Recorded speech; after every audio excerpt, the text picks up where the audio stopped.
मलिका बिल्किस एक ऐसी मलिका जो अपनी कौम सबा पर हुकूमत करती थी, लेकिन इसकी असल शिनाख्त एक राज्य है। कुछ कहते हैं वो सिर्फ एक अजीम रानी थी और कुछ मुफस्सिरीन लिखते हैं कि वो आधी इंसान थी और आधी जिन।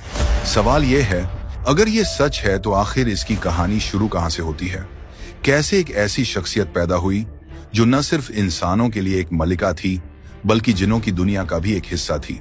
इस सवाल का जवाब ढूंढने के लिए हमें लौटना होगा पुराने यमन के शहर सबा की तरफ, जहां दौलत, ताकत और इबादत का एक नया रंग नजर आता है, जहां लोग सूरज के सामने सजदा करते थे और जहां ताकत और अकल दोनों का मरकज मलिका बिल्किस थी।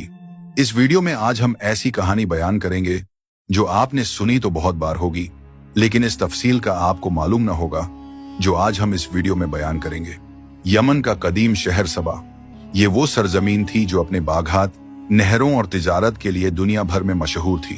इस इलाके को देखकर यूं लगता था जैसे जमीन पर जन्नत उतर आई हो, लेकिन दौलत और खुशहाली के साथ साथ यहाँ एक गहरी गुमराही भी मौजूद थी। ये लोग सूरज की इबादत करते थे। हर सुबह जब सूरज निकलता, हजारों लोग जमीन पर छुपकर सूरज को सजदा करते। कुरान की सूरह नम्ल आयत 24 में यही जिक्र मिलता है कि बिल्किस और उसकी कौम सूरज के सामने झुकती थी। मलिका बिल्किस की शख्सियत जितनी शानदार थी, उसकी पैदाइश उतनी ही पुरअसरार थी। इसके बारे में मुख्तलिफ अखवाल और रिवायत मिलते हैं। कहा जाता है उसके वालिद यमन के इलाके में एक अजीम बादशाह थे। दौलत और ताकत के बावजूद वो अपनी हुकूमत को महीद मजबूत देखना चाहते थे, लेकिन तकदीर ने उनके लिए एक ऐसा रास्ता लिखा था जिसे कोई समझ न सका। रिवायत के मुताबिक उस बादशाह का निकाह एक ऐसी औरत से हुआ जो जिन्नात की नस्ल से ताल्लुक रखती थी। उसी औरत के बतन से बिल्किस की पैदाइश हुई। वक्त गुजरता गया और बिल्किस अपने वालिद की वफात के बाद तख्त पर बैठ गई। अब वो सिर्फ बादशाह की बेटी नहीं रही थी, बिल्किस पूरे सबा की मलिका बन चुकी थी। मलिका बिल्किस ने अपनी अक्ल और हिकमत से इस अंधी कौम पर मजबूत गिरफ्त कायम की। ये वो वक्त था जब अल्लाह ताला ने हजरत सुलेमान अलैहिस्सलाम को नबूवत और गैर मामूली बादशाहत अता की थी। उनके लश्कर में सिर्फ इंसान नहीं थे बल्कि परिंदे, जानवर और जिन्नात भी शामिल थे। ये वो वाहिद बादशाहत थी जहां कायनात की मुख्तलिफ मखलूकात एक ही परचम तले जमा थी। हजरत सुलेमान अलैहिस्सलाम एक दिन अपने लश्कर की तरतीब देख रहे थे। परिंदे, जानवर, सिपाही सब अपनी सफाओं में मौजूद थे, मगर अचानक उनकी नजर एक कमी पर पड़ी। हुदहुद परिंदा मौजूद नहीं था। सुलेमान अलैहिस्सलाम ने फरमाया, मुझे नजर नहीं आ रहा, हुदहुद कहाँ है? अगर वो बगैर वजह के गैर हाजिर हुआ तो मैं उसे सख्त सजा दूंगा, मगर अगर उसके पास कोई ठोस दलील हुई तो मैं उसे माफ कर दूंगा। कुछ देर बाद वो नन्हा सा परिंदा हाजिर हुआ, लेकिन उसके पर फड़फड़ाने में घबराहट नहीं थी बल्कि एक खलास एतमाद था। हुदहुद ने कहा, मैं वहां गया हूं जहां आप नहीं पहुंचे। मैंने सबा में एक औरत को पाया जो अपनी कौम पर हुक्मरान है। अल्लाह ने उसे सब कुछ दिया है, लेकिन वो और उसकी कौम सूरज के आगे झुककर सजदा करते हैं। ये अल्फाज हजरत सुलेमान अलैहिस्सलाम के लिए हैरान कुन थे। एक ऐसी औरत, एक ऐसी सल्तनत जो दौलत और ताकत में अजीम है, लेकिन इबादत अल्लाह की बजाय सूरज को करती है। ये बात उनके दिल को भारी लगी।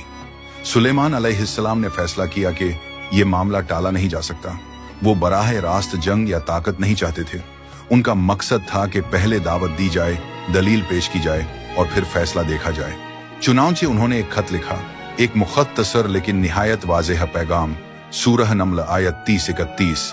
ये खत सुलेमान की तरफ से है और ये अल्लाह के नाम से है जो बड़ा मेहरबान निहायत रहम वाला है। मुझ पर सरकशी न करो और मेरे पास फरमान बरदार होकर हाजिर हो जाओ। ये खत न लंबा था न फलसफी, बल्कि एक सीधा पैगाम था। तुम्हारा रब सूरज नहीं बल्कि अल्लाह है। हजरत सुलेमान अलैहिस्सलाम ने वो खत हुदहुद के सुपुर्द किया। ये नन्हा परिंदा उड़ता हुआ सबा के महल तक जा पहुंचा। जब मलिका बिल्किस ने खत पढ़ा तो लम्हा भर को खामोश हो गई। पहली बार उसके सामने एक ऐसी दावत आई थी जो उसके तमाम अकीदे, उसकी तमाम बादशाहत, उसकी पूरी तारीख को चैलेंज कर रही थी। ये दावत थी अल्लाह की बंदगी की तरफ। महल के अंदर एक सुनहरा सा सुकून छाया हुआ था। मलिका बिल्किस अपने तख्त पर बैठी थी। सामने वजीरां और उमरा अपनी अपनी जगह खामोश खड़े थे। बिल्किस ने अपने नरम मगर बवकार लहजे में कहा, मेरे पास एक खत आया है। ये सुनते ही दरबार के लोग चौंक उठे। खत, और वो भी मलिका के लिए? ये कोई आम बात नहीं थी।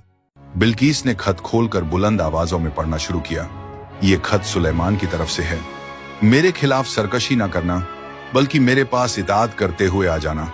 ये अल्फाज उस पूरे हाल में गूंज उठे। एक लम्हे के लिए सब खामोश हो गए, फिर सरगोशियां शुरू हो गईं। कुछ के चेहरों पर हैरानगी थी, कुछ के चेहरों पर खौफ। बिल्कीस ने वजीरों की तरफ निगाह डाली और कहा, ए सरदारों, मुझे इस मामले पर तुम्हारी राय चाहिए।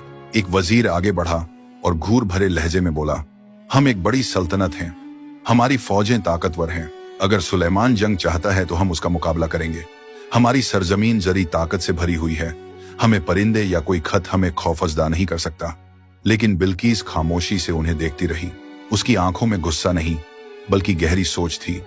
उसने कहा, हाँ, तुम्हारे पास ताकत है, लेकिन याद रखो, जब बादशाह किसी बस्ती पर चढ़ाई करते हैं तो वो उसे बर्बाद कर देते हैं। वो इज्जत वालों को जलील कर देते हैं। ताकत से ज्यादा दानिशमंदी की जरूरत होती है। बिल्कीस जानती थी कि सीधा इनकार या सीधी जंग उसकी कौम को बर्बादी की तरफ धकेल देगी। वो चाहती थी पहले मामले की हकीकत को जांचा जाए। चंद लम्हों की खामोशी के बाद उसने फैसला सुना दिया, हम फौरन सुलेमान को तहफ़्फ़ुज़ भिजवाएंगे। ऐसे तहफ़्फ़ुज़ जो हमारी दौलत, हमारी शान और हमारी इज्जत का इजहार करें। अगर वो ये तहफ़्फ़ुज़ कबूल कर लेता है तो समझो उसका मकसद सिर्फ ताकत और दौलत है, और अगर वो इनकार करता है तो फिर ये बात साबित हो जाएगी कि वो वाकई अल्लाह का पैगंबर है। दरबार में सर झुक गए। सब जान गए कि मलिका का फैसला निहायत हिकमत भरा है। वो एक ही वार में दुश्मन के असल इरादे को परख लेना चाहती थी। चुनांचे कारवां तैयार होने लगे। ऊंट, कीमती सोने के जेवर, खुशबुओं, हीरा जवाहरात, नायाब तहफ़्फ़ुज़, ये सब कुछ एक कारवां में लादा गया। सबा की जमीन से रवाना होकर ये काफिला हजरत सुलेमान अलैहिस्सलाम के दरबार की तरफ बढ़ने लगा। लेकिन बिल्कीस के दिल में एक और सवाल भी छुपा हुआ था, ये सुलेमान कौन है? ये कैसे मुमकिन है कि वो सिर्फ ताकतवर बादशाह न हो, बल्कि कोई ऐसी हस्ती हो जो जमीन और आसमान के राज जानती हो? यही वो तजस्सुस था जिसने बिल्कीस को उस सफर की तरफ धकेल दिया जो उसे हमेशा के लिए बदलने वाला था। सबा से रवाना होने वाला काफिला दिनों का सफर तय करता हुआ आखिर हजरत सुलेमान अलैहिस्सलाम की बादशाहत की सरहदों में दाखिल हुआ। ऊंटों पर लदे हुए सोने के ढेर, नायाब जवाहरात, खुशबुओं, रेशमी कपड़े और हाथियों पर सजे हुए तहफ़्फ़ुज़, ये सब देखने वालों की आंखें खीरा हो गईं। मगर हजरत सुलेमान अलैहिस्सलाम का दरबार कोई आम दरबार न था। ये वो मकाम था जहां इंसान, परिंदे और जिन सब इकट्ठे थे। जमीन पर सिपाहियों की साफें थीं, फजा में परिंदे परवाज कर रहे थे और जिन्नात अपनी अपनी जिम्मेदारियों में लगे हुए थे। ये मंजर देखकर काफिले के नुमाइंदे सहम गए। उन्होंने ऐसी सल्तनत पहले कभी न देखी थी। जब काफिला दरबार में दाखिल हुआ तो हजरत सुलेमान अलैहिस्सलाम वखार के साथ अपने तख्त पर जलवा अफरोज थे, लेकिन उनके चेहरे पर कोई लालच या हैरानी न थी। काफिले के सरदार ने आगे बढ़कर कहा, ए सुलेमान, हमारी मलिका बिल्कीस ने ये कीमती तहफ़्फ़ुज़ आपके लिए भेजे हैं। ये हमारी दोस्ती और इज्जत की निशानी है। हजरत सुलेमान अलैहिस्सलाम ने एक लम्हे के लिए तहफ़्फ़ुज़ की तरफ देखा, फिर अपने मजबूत लहजे में फरमाया, क्या तुम मुझे माल ओ दौलत से राजी करना चाहते हो? जो कुछ अल्लाह ने मुझे अता किया है वो तुम्हारे सब तहफ़्फ़ुज़ से कहीं बेहतर है। वापस जाओ और अपनी मलिका से कहो कि अगर वो इताअत करते हुए ना आई तो मैं ऐसा लश्कर लेकर आऊंगा जिसका वो मुकाबला नहीं कर पाएगी। काफिले के नुमाइंदों के चेहरों से रंग उड़ गया। उन्होंने देखा कि सुलेमान अलैहिस्सलाम का मकसद दौलत या जमीन पर कब्जा नहीं है। ये पैगाम खालिस अल्लाह की बंदगी की तरफ बुलाने का है। तहफ़्फ़ुज़ वहीं छोड़कर काफिला तेजी से वापस लौटा।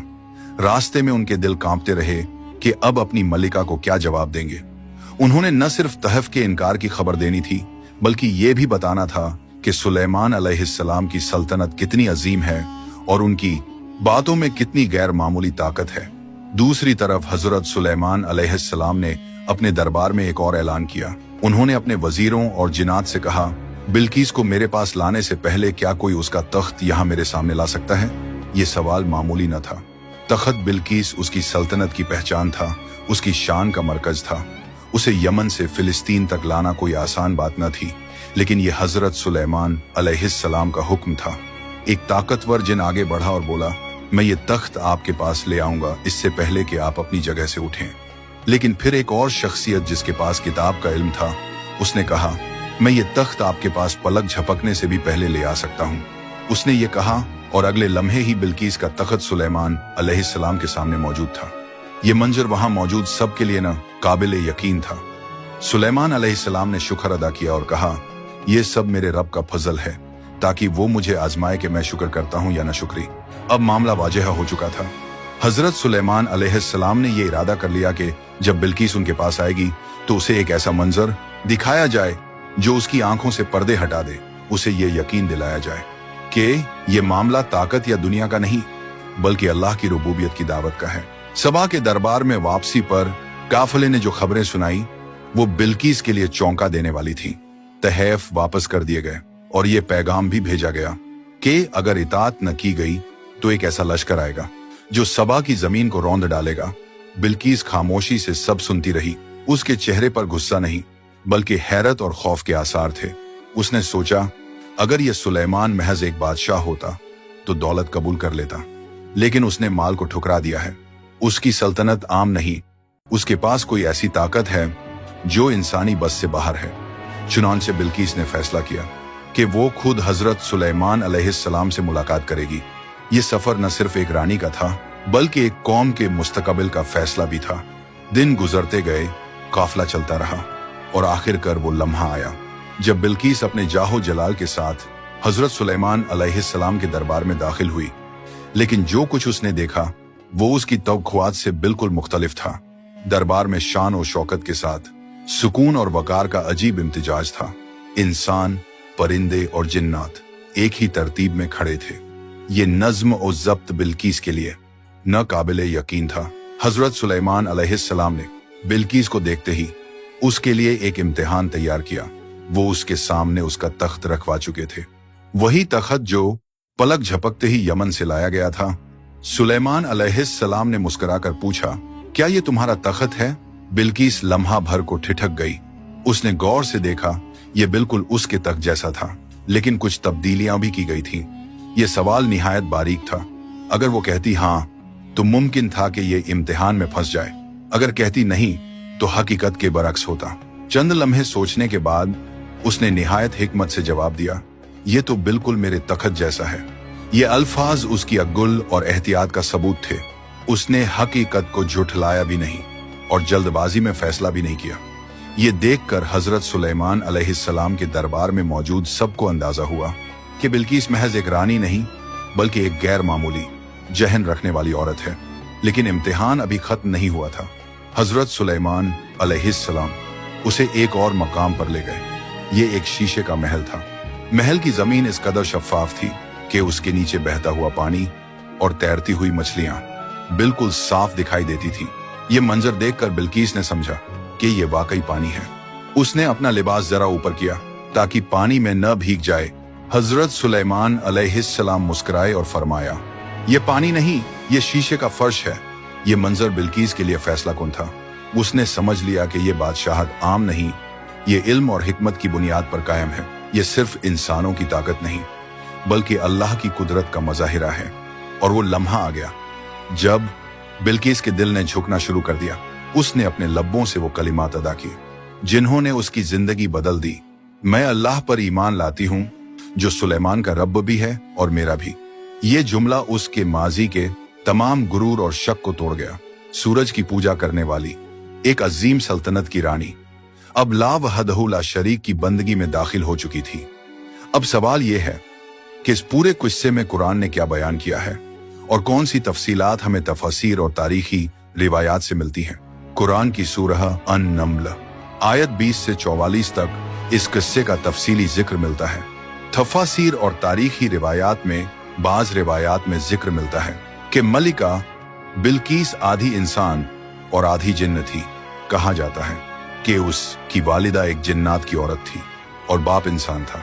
ये रिवायत ज्यादातर इजराइलियात के जरिए पहुंची है और मुफस्सिरीन ने इसे बयान जरूर किया, लेकिन कत्ती हुक्म के तौर पर नहीं, बल्कि इसके महल, उसके तख्त की बनावट और उसकी शख्सियत के मुतल्लिक मुख्तलिफ तफसील भी कदीम तारीख में मज़कूर हैं।